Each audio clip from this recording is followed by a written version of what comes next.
Well, hey my fellow video gamers and Let's Players, I am JuddlePlays and welcome back to another episode of Let's Play Sly 2 Band of Thieves. In the last episode, we finished off episode 7, which was Menace in the North A, by taking on Jean Bisson in the Canada Games. And then he kind of hit us with his little, whatever that was, his cane thing, or I don't know what it was. I had the talons on and it really hurt. Then we had to fight Jean Bisson, and now we're aboard Arpeggio's blimp, which, that's Arpeggio, by the way. He's the guy who has, like, the weird eye problem. Anyways, let's go to episode 8, Anatomy for Disaster. Let's go.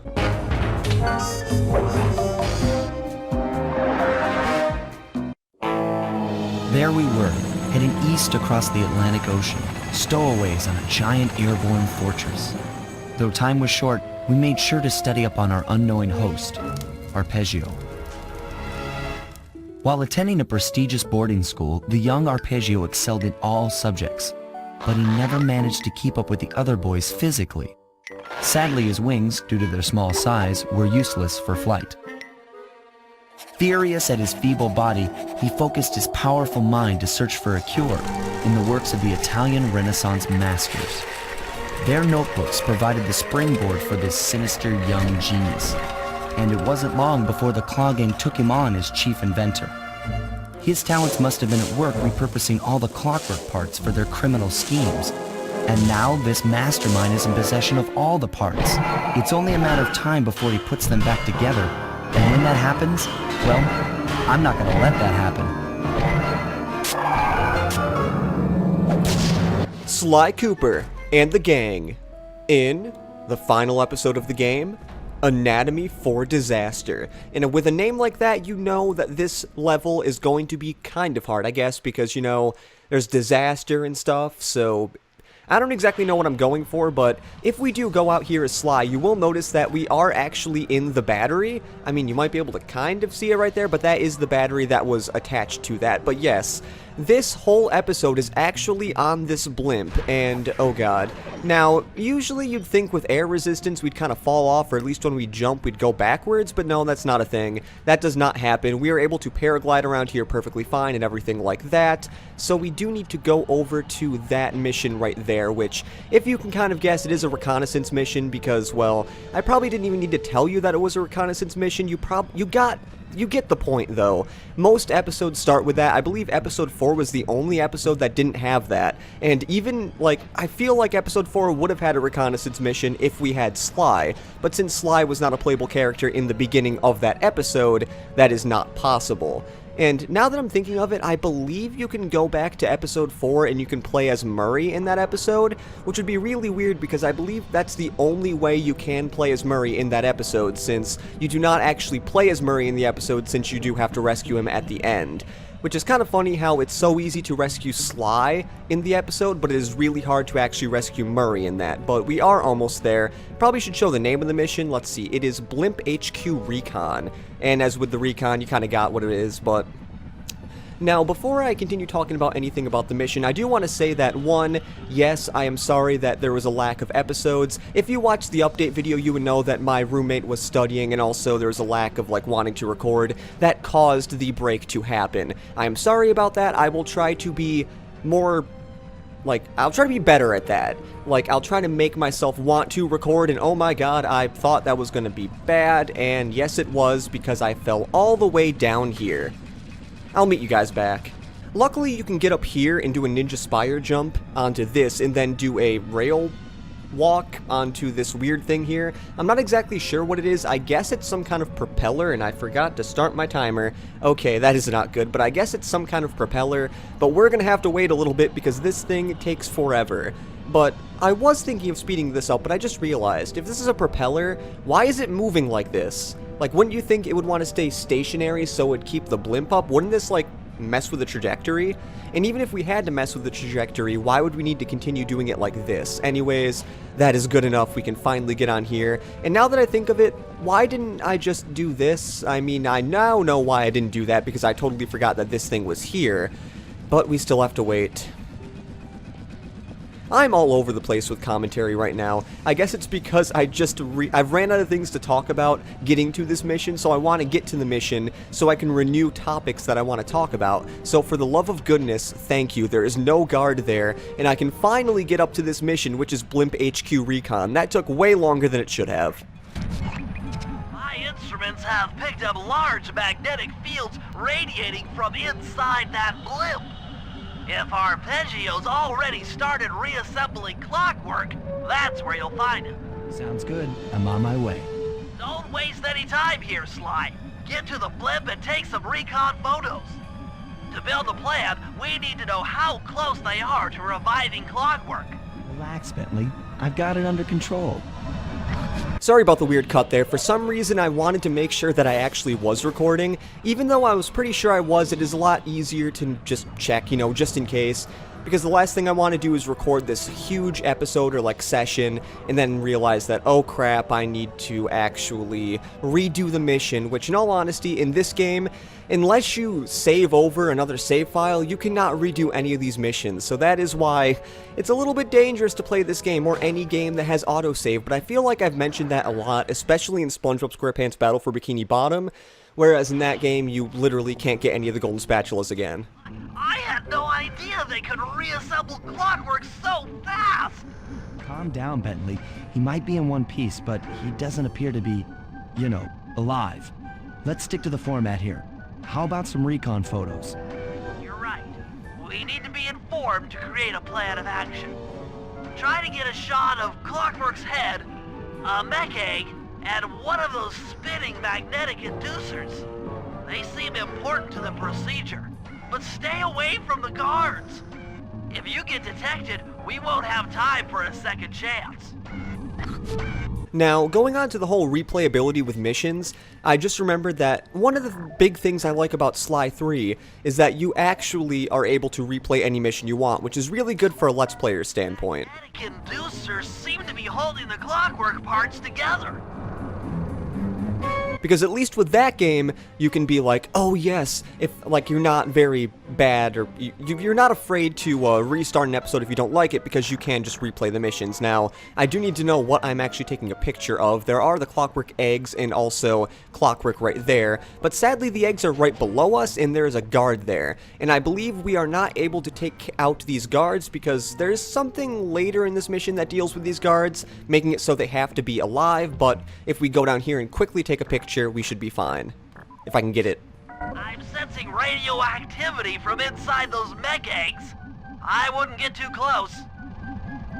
Now, I'm not exactly sure what those eggs are used for. If I had to guess, there are like egg things throughout this level, so maybe that's what it's used for, and please get here before that guard sees me, thank you.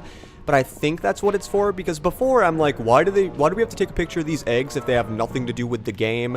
But I later found out that I believe they do have something to do with the game. Can I? No, I cannot go up there. I have to actually jump over here to get onto this right there, or get caught on the wing, which is definitely another alternative.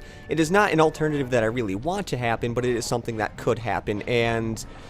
oh, guard, could you please move out of the way so I can go over here? Thank you. I thought you were actually going to go a little closer, but I guess that's not it. Now, whoa, I did not mean to do that. I did not mean to go under the table, nor did I know that there was actually a table there. Clockwork. Clockwork appears completely inanimate. We still might have a chance. Why? I'm detecting voices from the front of the blimp. I think it's Arpeggio. Now, I always really liked taking that picture because I thought it's just so cool. Like, look how menacing Clockwork looks when you take the camera out.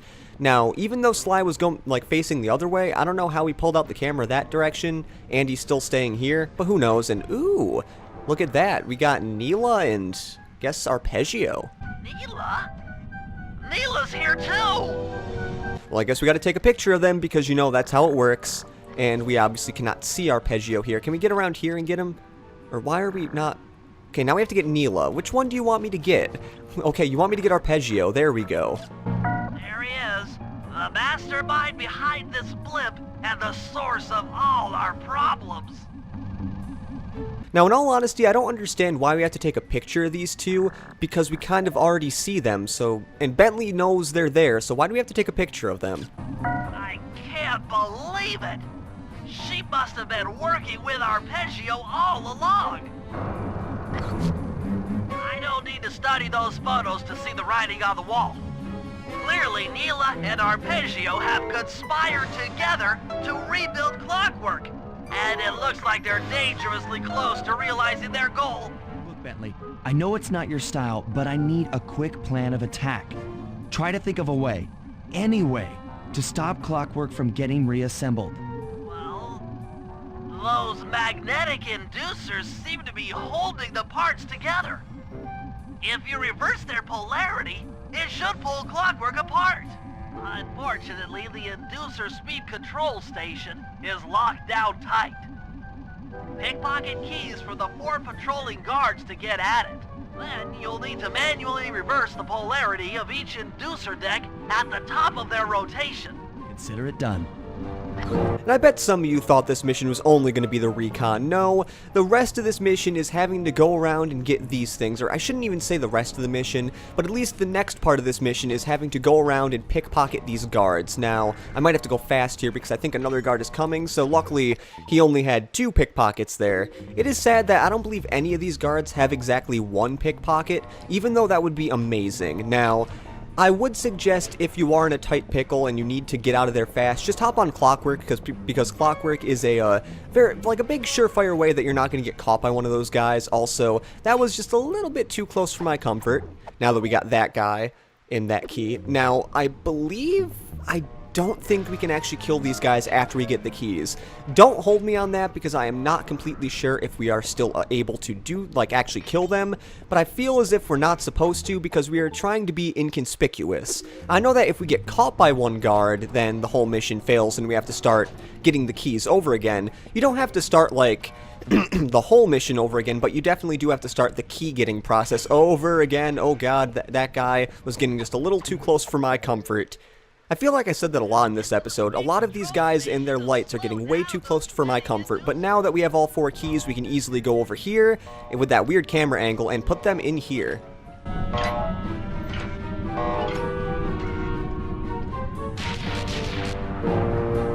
that the inducer decks are spinning slower, get up there and reverse the polarity of each deck. Now, I feel as if I want to mention this, or I'm merited to mention this, or I don't even think merited is the correct word, but if I sound a little bit funky, that is because I feel like it's allergy season. I mean, I don't feel like it's allergy season, but I feel as if my allergies are kind of acting up because it is allergy season and my nose is a little funky, my eyes kind of hurt when I woke up.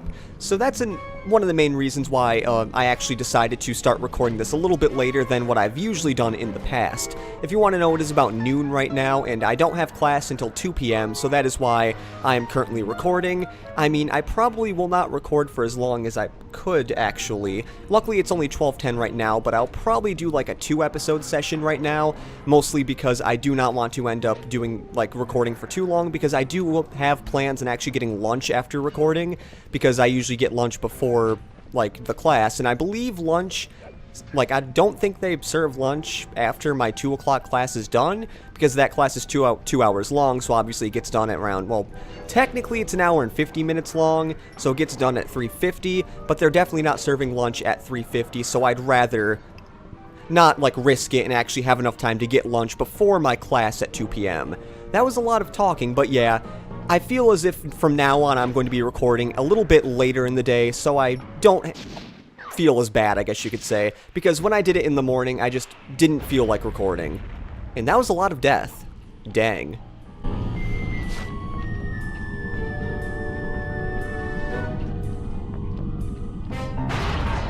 What's all this then? The magnets have been reversed. But, by Jove, it seems to have locked the clockwork parts into place. Excellent.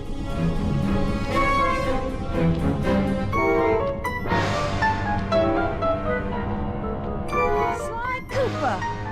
Of course this would be your doing. Ah, Mr. Cooper. No doubt you believed a reversal would pull the old bird apart, eh? But it seems to have had quite the opposite effect. I'm truly grateful. When fully powered up, I'll join myself to its circuits and be born anew! All this because you can't fly. You're pathetic. Immortality! Immortality is what I seek. The other Claw Gang members were much too short-sighted. They were satisfied using the clockwork parts to drive their various trivial schemes. But not me. No, I saw them for what they really were. The keys to life eternal. So, what? You had Neela put me on the scent back in Cairo, and then waited while I stole the parts from the other Claw Gang members, all the while not arousing any suspicion that you were behind it all? You make it sound easy, Cooper. I had to carry your pathetic gang through that first set of heists. I was overjoyed when Arpeggio let me toss you in jail.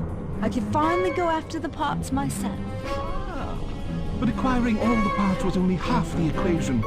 Think, Cooper. What kept Clockwork alive for thousands of years? He was fueled by his hatred for my family. Splendid! That's right! Hatred. Putting his gears and wires together was child's play, compared with accumulating that much hatred. You can't make people hate. My poor naive boy. My meticulous mind has found a way. As your hippopotamus friend will attest, spice consumption makes you both angry and susceptible to hypnosis. The Contessa, hypnotist extraordinaire, devised a way to command people through the use of flashing lights. I've created this blimp to be a massive transmitter of those precise light frequencies. The only problem I faced was finding a suitable source of light waves. Northern Lights. You've been collecting Northern Light energy so you could hypnotize everyone beneath the blimp. Hypnotize those who'd eaten food covered in illegal spice. Thank goodness for Dimitri. Through his nightclub, he got the whole city to consume the spice. You're going to Paris to unleash a hypnotic light show of hate. That's outlandishly cruel. Perhaps, but necessary to give Clockwork his spark of immortality. Ah well, my new body awaits me. Be a dear, Mila, and keep him covered. Ta-ta! Stupid Arpeggio. I double-crossed the Cooper gang, Interpol, and Carmelita. What made you think I wouldn't do the same to you?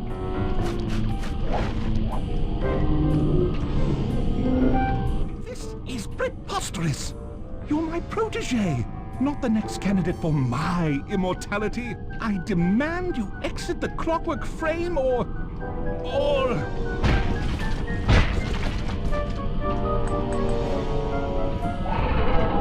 Behold, Herakla is born!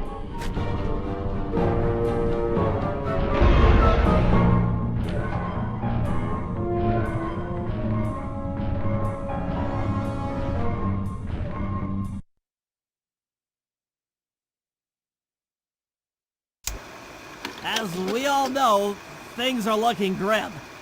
Neela has joined herself to the Clockwork frame and the Union has produced Clockla. She's out and free to terrorize the world. This blimp is still in motion to Paris. I can only assume Arpeggio's autopilot will activate the hate hypnosis light show. If that happens, there will be no stopping Clockla. She'll be immortal. But we still have a chance. In her new form, she'll need to draw a lot of energy from this blimp's engines to stay strong. If we can disable the engines, that should be enough to weaken her to a state in which we can attack. Getting at these engines will require all three of us to work together in perfect harmony. We've pulled off some tough jobs in the past, but they were just the warm-up round for what we'll be going through tonight. Yes, so the majority of the next missions are actually going around and destroying these engines. At least I believe they're engines. I'm not exactly sure because I did not hear Bentley that well. But with that series, like that set of series of events, I guess you could say, we have a lot to do because now we have Neela in the Clockwork body, or Clockla as she calls it, which in all honesty that name's kind of stupid, roaming around and doing a lot of bad things. So in the next episode we're going to start destroying these engines so Clockla cannot get extra energy, because if she does get extra energy that would probably not be the best thing, because then we'd probably get annihilated. So this has been Juddle Plays saying see you later and goodbye.